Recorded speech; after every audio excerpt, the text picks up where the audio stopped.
What's your view on today's events? Well, it's quite clear the Scottish Labour Party, Kezia Dugdale, and indeed the policy of the UK Labour Party is to oppose a second independence referendum. I think what Nicola Sturgeon has done today is she's asked the UK government for something that's impossible for them to deliver, that is Scotland staying in the EU while the UK leaves, and therefore she's decided that will be the trigger for another divisive and uncertain independence referendum. The worst possible thing for Scotland at the moment, Hugh, is to compound the uncertainty of leaving the European Union with even more uncertainty of Scotland taking themselves out of the United Kingdom. It's bad for jobs, it's bad for livelihoods, and the SNP are ripping Scotland apart with another divisive referendum. They should take it off the table and everyone work together night and day with us, laser-like focus on delivering the softest of Brexits for the United Kingdom. Well, on that question of delivery, Ian, and that's the point, isn't it, really? If I were to ask you, do your constituents want a hard Brexit, the kind of which the SNP says that Theresa May is about to deliver, what would you say? Well, there's two answers to that question. 78% of my constituents voted Remain, unlike Angus Robertson's, where it was 50-50. There was 100 votes in it, so maybe that's a question you need to ask him. But the key thing of what you've just said, Hugh, is nobody knows at this stage, as we sit here today, from the EU commissioners right down to Theresa May and the general public of the United Kingdom, what Brexit will look like. And therefore, to call a second independence referendum today, when nobody knows what the European Union will look like and what the UK will look like out of the EU, is a dereliction of duty. The First Minister should be making sure that Scotland's public services and Scotland's economy is growing, and they're all going backwards, but she disguises all of that with another divisive referendum that is uncertainty, that will give uncertainty and damage the Scottish economy. That's what they have to be doing here, to be clear. They're either governing the country or they're going to take us down a route that's divisive, that's uncertain and is unnecessary. And the First Minister has decided to do the latter. You talk about being clear. Would voters in Scotland be forgiven for being less than clear, having heard Jeremy Corbyn saying that he's fine with the second referendum? Well, Jeremy Corbyn has already clarified that position, and let me be completely and utterly clear so we can take this off the table. The leader of the UK Labour Party, the leader of the Scottish Labour Party, the Scottish Labour Party and the UK Labour Party are saying no to a second independence referendum. That is perfectly and utterly clear. And if people want to hang on the odd word that Jeremy Corbyn has already corrected in many interviews since he said that on Saturday, they're taking away from the very, very, very serious issue of the First Minister of Scotland taking the country down another divisive and uncertain independence referendum that's wrong and should be taken off the table. Angus, if there's no evidence of demand for this, why on earth would you pursue it?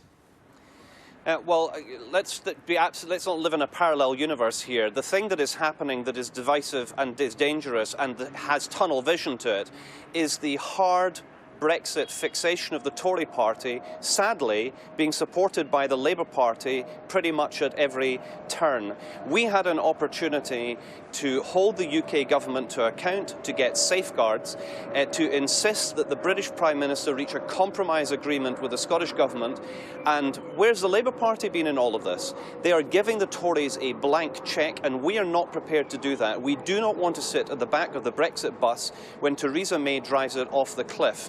And given that up until now, in all of the months that she has had to reach an agreement with Nicola Sturgeon, there has not been one iota of progress whatsoever. So given that, it's entirely appropriate for the power to be in the hands of the people of Scotland, and Ian should trust the views and the judgment of the people of Scotland to make that decision for themselves.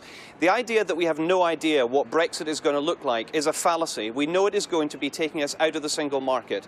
We know that it is going to take away our rights as European citizens. It's going to take away workers' rights, and I could go on. It is going to be very damaging. So we have a choice to make. Do we want Scotland to be able to safeguard its place within the European single market, guarantee our citizenship rights, and yes, work with our friends and neighbours right across the British Isles, because that really matters to us too. But we cannot accept a British Prime Minister in haughty tones telling the people of Scotland to sit on a naughty step and not be able to guarantee their own position in Europe. We say it's the people who should decide, and that's why we trust the people. I'm sorry that Ian Murray and the Labour Party do not. Can I just say, Hugh, I think it's very important to respond to that. I absolutely trust the Scottish people. What I don't trust is the Scottish National Party, who don't speak for the Scottish people. They speak for the Scottish National Party. And let's just trust the Scottish people for 1 minute. They voted no in 2014 with an 85% turnout, when they and were told it would 55% guarantee their voted place no in Europe. on a white paper and lies that were just about as bad as the Brexit referendum that came from the yes side back then. And let me just also clear up the issues around the EU referendum. We are currently debating 2 amendments that have come from the Labour Lords in the House of Lords. We had 7 or 8 amendments to the Brexit bill that we were trying to get through in terms of the House of Commons. We are battling a hard Brexit, but it doesn't suit the Scottish National Party to go down that particular line. It's about time that Angus Robertson got out of bed in the morning to try and improve the lives of the people of Scotland, rather than to pursue this divisive and unnecessary second independence referendum that he knows is at the wrong time to do and is the wrong time to ask for. Angus? Well, listen, I would have thought the Labour Party would have learned the lessons of not being in hock with the Tories from the 2014 referendum campaign, and they should learn the lesson now of not being in hock to them now. It's time to be on the side of people in Scotland. They should be empowered. The idea that Britain is not heading towards Brexit is a parallel reality. That is where it's going. It's damaging for Britain, and it will be damaging for Scotland. That's why we need the safeguard and the option of having a referendum, and I would have hoped that as a Democrat, Ian Murray, although he doesn't want Scottish independence, should fight for the right of people in Scotland to determine their own future, and 62% of people in Scotland voted to remain in Europe. We've tried to find an agreement with the British government. They're not interested in finding an agreement with the Scottish government, and given that, it's right for the people to have the final say. I would hope that all Democrats, regardless of political party, should think that it is the people who should be able to determine our future, and I trust the people of Scotland to make the right decision. Very quick sentence, Ian. It's interesting that the First Minister only spoke a few hours ago, and we're already getting this nonsense about being in hock with the Tories. Why doesn't Angus Robertson come on television? Tell us how they're going to deal with the huge deficit in Scotland. Tell us what we're going to do about currency. Tell us what they'll do about actually the European Union, because the UK is coming out and Scotland will be coming out with them. I agree with Angus Robertson on that. I'm in hock with him about trying to stop the UK coming out of the European Union. But it's quite clear that the SNP will do anything they possibly can to deliver independence for Scotland at any cost to the Scottish people, and that is what it's wrong, and they should be ashamed of themselves.